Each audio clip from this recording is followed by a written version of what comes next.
চৰকাৰৰ টকা নাই, গতিকে কাম বন্ধ। ৰাজ্যজুৰি বন্ধ হ'ল জলজীৱন আঁচনিৰ কাম।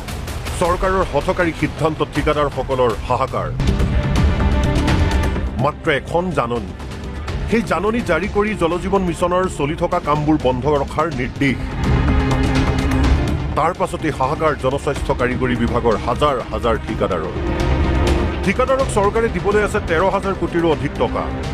ধন দিব নোৱাৰি বন্ধ কৰিলে আঁচনিৰ কাম। ৰাজ্যজুৰি প্ৰায় 80% কাম সম্পূৰ্ণ কৰিছিল ঠিকাদাৰে। যিবোৰ সম্পূৰ্ণ হোৱা নাই তাৰো কাৰণ বহুত। আমি যিখিনি কাম কৰি আছোঁ ভাল কামেই কৰি আছোঁ। আমি কালি আমাৰ মিনিষ্টাৰ ছাৰেও কৈছে যে 82% আমি দিবলৈ মানে টেপ কানেকশ্যন দিবলৈ সক্ষম হৈছোঁ। সেই ক্ষেত্ৰত এই হঠাতে যে বন্ধ কৰি দিছে সেইটো কাৰণে আমি আচৰিত হৈছোঁ। কাৰণ আমি এটা ঠিকাদাৰে ভাল কাম কৰিছে, হয়তো কোনোবাই বেয়া কাম কৰিছে সেইটো বেলেগ কথা, কিন্তু আমাৰ কামখিনি চলাই থাকিবলৈ এটলিষ্ট দিব লাগিছিলে। আৰু আমাৰ কামখিনি শেষ কৰিবলৈ আমাৰ হাতত সময় এটা লাগিছিলে। যিহেতু আমাৰ ইলেকশ্যন গৈছে, বানপানী গৈছে, মাটি ঠিক কৰোঁতে মানে সময় গৈছে, বা মাটি কোনোবাই ঠিক কৰাৰ পিছতো গৃহস্থই মাটি নিদিয়া হৈছে, তেনেকুৱা বহুত কাৰণ আছে। অসম্পূৰ্ণ কামৰ কথা বাদ দিলোঁ, সম্পূৰ্ণ হোৱা কামৰো ধন আদায় দিয়া নাই চৰকাৰে। ঠিকাদাৰসকল এতিয়া উপায়হীন হৈ পৰিছে। কাম কৰোঁতে খৰচ কৰিলে পকেটৰ ধন, প্ৰয়োজনত ল'লে কোনো ব্যক্তিৰ পৰা ধাৰ অথবা বেংকৰ পৰা ল'লে লোন।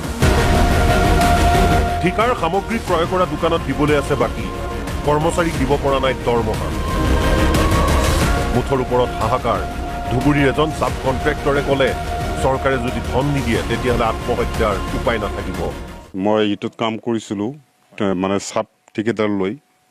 তো এইটো কাম আজি ধৰক 2 বছৰ ধৰি চলি আছে। এতিয়ালৈকে মোটামুটি কামখনৰ ঘৰে ঘৰে জল দিয়া নাই, কাৰণ কাম অলপ বাকী আছে। ধৰক আপোনাৰ কাৰেণ্টৰ কামটো বাকী আছে, সেইকাৰণে জলটো দিব পৰা নাই। কিন্তু কামটো এতিয়া মই কৈছোঁ কণ্ট্ৰেক্টৰক যে কামখিনি আৰম্ভ কৰক আৰু মোৰ পইচাখিনি দিয়ক, কিন্তু কণ্ট্ৰেক্টৰে এতিয়া মোক মানে খুব দুখ প্ৰকাশ কৰি আছে যে এতিয়া চৰকাৰে পইচাখিনি বন্ধ কৰি দিছে, এতিয়া মই কেনেকৈ তোমাক পইচা দিম আৰু কেনেকৈ বাকী কামখিনি কৰিম।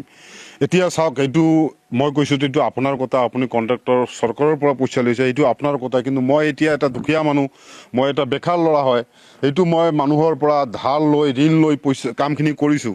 এতিয়া যদি আপোনালোকে পইচাখিনি মোক নিদিয়ে তেনেহ'লে মই সেই পইচাখিনি ক'ৰ পৰা দিম? মোৰ এতিয়া এই পইচাখিনি নিদিলে মই এতিয়া এটা ৰাস্তা থাকিব যে মোৰ আত্মহত্যাৰ বাহিৰে আৰু মোৰ কৰিব লগা কাম একো নাই। কাম বন্ধ কৰাৰ ফলত অনুপযোগী হৈ পৰিব আধৰুৱা প্ৰকল্প। প্ৰতিপালন আৰু ব্যৱহাৰৰ অভাৱত নষ্ট হ'ব আধৰুৱা নিৰ্মাণ। সেই কাম পুনৰ সম্পূৰ্ণ কৰিবলৈ হ'লে ব্যয় কৰিব লাগিব অতিৰিক্ত ধন। এইবোৰ কথা ভাবি চাইছেনে চৰকাৰে? ইফালে বহু ঠাইত প্ৰকল্প নিৰ্মাণৰ বাবে এটা চাকৰিৰ আশাত মাটি দান দিছিল একাংশ লোকে। তেওঁলোকে এতিয়া হাহাকাৰ কৰিছে। মাননীয় মুখ্যমন্ত্ৰী ডাঙৰীয়াক অনুৰোধ জনাওঁ যে এই আঁচনিখন বন্ধ কৰিব নালাগে, আৰু ৰাইজৰ বহুত সুবিধা হৈছে আঁচনিখন দিয়াৰ বাবে। আৰু ইমান সোনকালে যে আঁচনিখন বন্ধ হ'ব বুলি মই ভবাই নাছিলোঁ, কাৰণ মই এই মাটি টুকুৰা দান কৰিছিলোঁ, আৰু মাটি টুকুৰা বাবদ মই একো পোৱা নাই। মাত্ৰ ল'ৰাটোক মানে 6,500কৈ মাহেকত এটা দৰমহা দি ৰাখিছে, আৰু মই সেইটো আশাতে মাটি টুকুৰা দিয়া হৈছিলে। আৰু যদি বন্ধ হৈ যায়, ইতিমধ্যে মোৰ 2 মাহমানৰ আগতে মোৰ হাজবেণ্ডো ঢুকাইছে। আৰু এই যে ইয়াত আপুনি যে আছে থিয় হৈ আছে, এই মাটিখিনি আমি আমাৰ পাট্টা মাটি আমি ডনেট কৰিছিলোঁ, আৰু এটা চাকৰিৰ আশাত যে এটা কেয়াৰটেকাৰ হিচাপে চাকৰি এটা দিব, তাৰ কাৰণে আমি মাটি ডনেট কৰিছিলোঁ। এতিয়া আমি হতাশাত ভুগিছোঁ, কাৰণ নহ'লে ইমান গুৰুত্ব মানে মাটি চলাবাৰী মাটি, ইমান মানে মূল্যৱান মাটি আমি ডনেট কৰিছিলোঁ। এটা চাকৰি পোৱাৰ আশাত ইয়াত এটা কেয়াৰটেকাৰ ল'ব, যাৰ কাৰণে মাটি ডনেট কৰিছিলোঁ। এতিয়া গভৰ্ণমেণ্টে যিটো সিদ্ধান্ত লৈছে যে এইবিলাক বন্ধ কৰিব লাগে, তেতিয়া আমি হতাশ হৈছোঁ আৰু আচৰিত হৈছোঁ যে একচুৱেলি আমি কি চাকৰিটো হ'ব নে নহ'ব, বা আমি ৰাইজে পানী পাম নে নাপাম, এইটো লৈ আমি সন্ধিয়ান হৈ আছোঁ।